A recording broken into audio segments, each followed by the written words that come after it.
Hello everyone, welcome back to this channel. In this video, I will show you the easy and clear steps on how to use Microsoft Bing in computer. So how to use Microsoft Bing in computer?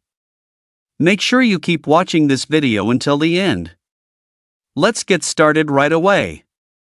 Firstly, just go to the browser application on your computer.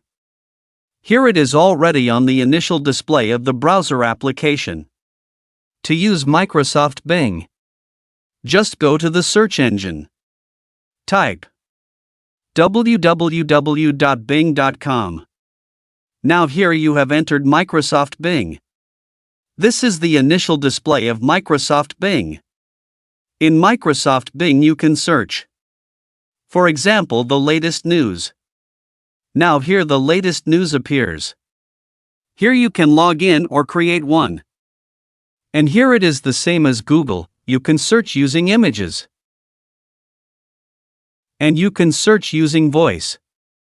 Microsoft Bing is a search engine from Microsoft with web search features, images, videos, news, and AI such as Bing Chat and Image Creator.